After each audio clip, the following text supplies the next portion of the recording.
What is the miracle of the perfect preservation of the Quran? The miracle of the perfect preservation of the Quran is this. The Quran has all the features of a book that's been repeatedly changed, and yet it was perfectly preserved in spite of having all the features of a book that's been repeatedly changed.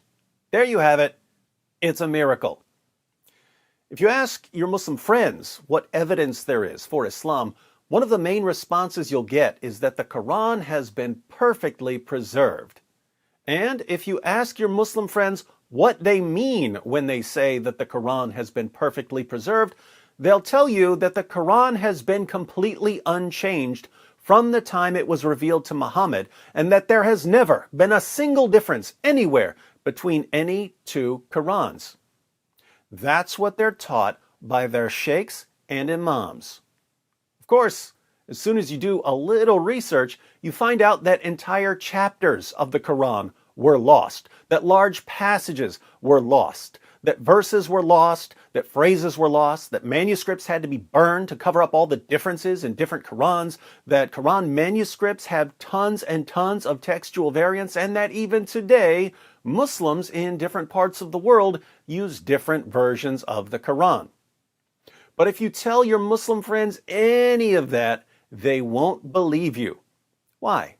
Well, you're contradicting their sheikhs and imams.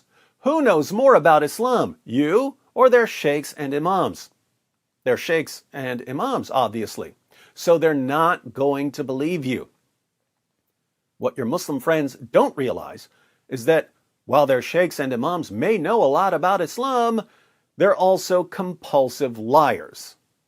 But your Muslim friends don't know that, so you have to show them that their sheikhs and imams admit that large parts of the Quran were lost.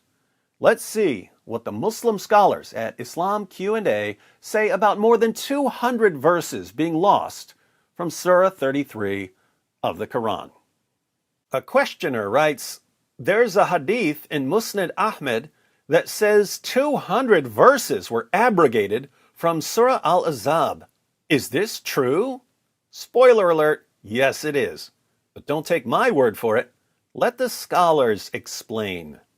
Firstly, it was narrated by Abdullah, the son of Imam Ahmed, in Zawaid al-Musnad, Abdur Razak in al-Musannaf, Ibn Hibban in his Sahih, Al-Hakim in al-Mustadrak, Al-Bayhaqi in as-Sunan, Ibn Hazm in al-Muhalla, via Asim ibn Badala, from Zur, who said, "Ubay ibn Ka'b said to me, 'How long is Surat Al-Ahzab when you read it?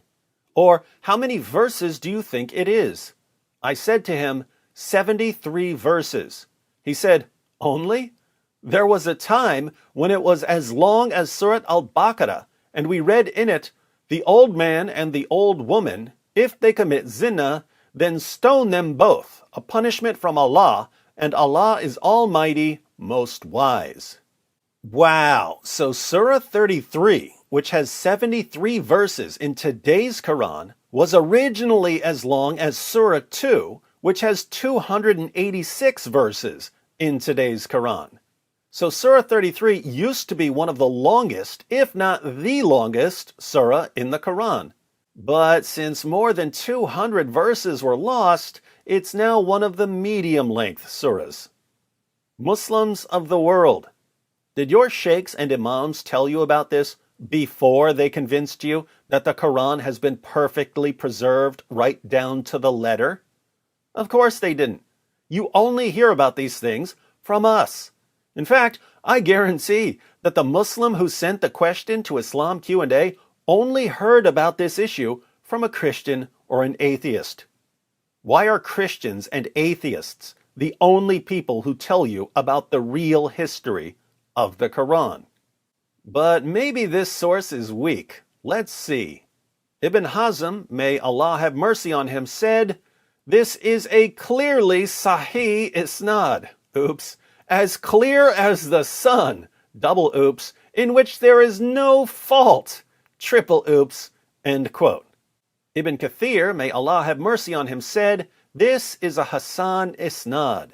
This implies that there were more verses in it then the wording and ruling were both abrogated, and Allah knows best. End quote from Tafsir ibn Kathir. There is a corroborating report that was narrated by Abdullah ibn Ahmed in Zawaid al-Musnid.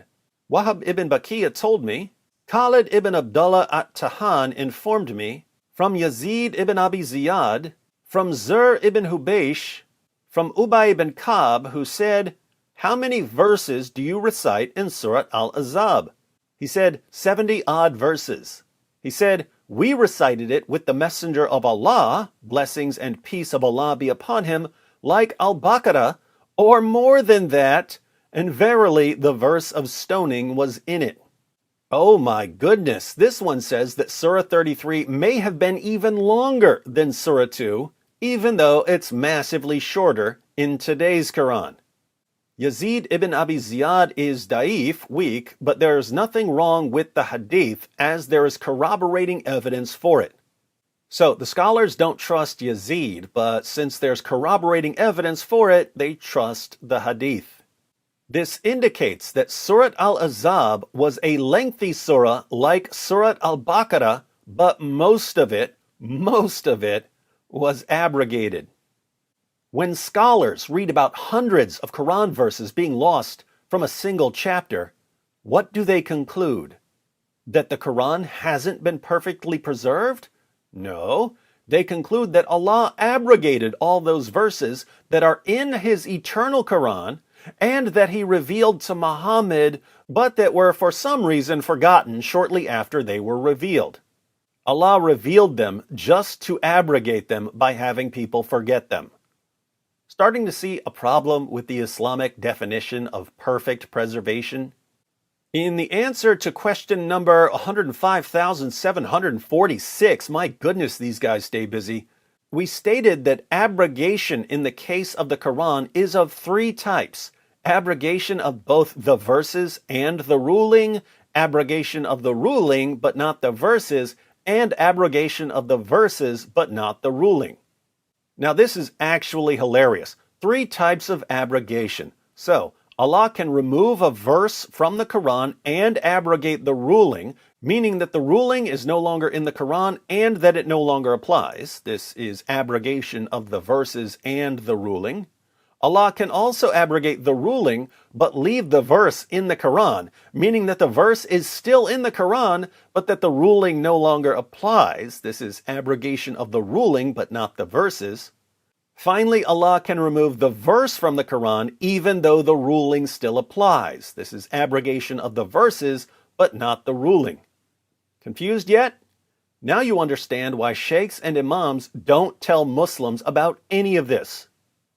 With regard to the abrogation that took place in Surat al-Ahzab of this large number of verses, some of it comes under the heading of abrogation of the verses but not the ruling, as in the case of the verse on stoning, and some of it comes under the heading of abrogation of both the verses and the ruling, as stated above in the words quoted from Ibn Kathir. Az-Zarqani, may Allah have mercy on him, said, with regard to abrogation of the verses but not the ruling, the fact that this occurred is indicated by the Sahih report from Umar ibn al-Khattab and Ubay ibn Ka'b, according to which they said, among the words of Quran that were revealed were the words, the old man and the old woman, if they commit zina, then stone them both. You know that this verse no longer exists between the covers of the Mus'haf or on the lips of the reciters, although the rulings remain in effect and have not been abrogated. The fact that this occurred is also indicated by the Sahih report from Ubay ibn Ka'b, according to which he said, Surat al-Ahzab was equivalent in length to Surat al-Baqarah, or longer. End quote. For more information, please see blah blah blah. So that should give you a glimpse of what Muslim scholars mean when they say that the Quran has been perfectly preserved. When your Muslim friends tell you that the Quran has been perfectly preserved, they mean that the Quran has never been changed in any way. But that view is complete nonsense. Your Muslim friends just have no clue what they're talking about. When Muslim scholars tell you that the Quran has been perfectly preserved, they mean that the Quran has all the features of a book that was changed repeatedly, but that they came up with silly explanations for all of the different kinds of changes. But notice, you could do this with any book.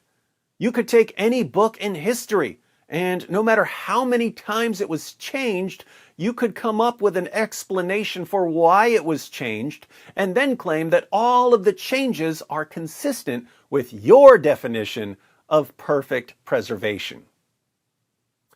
To all the sheikhs and imams who are watching, let me say, if your method of defending the perfect preservation of the Quran could be used to defend the perfect preservation of any book ever, you probably need a new method.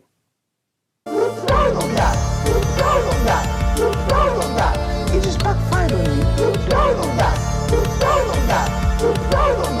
It just backfired on you. This is a part of a religion. There's a reason to it. Yeah?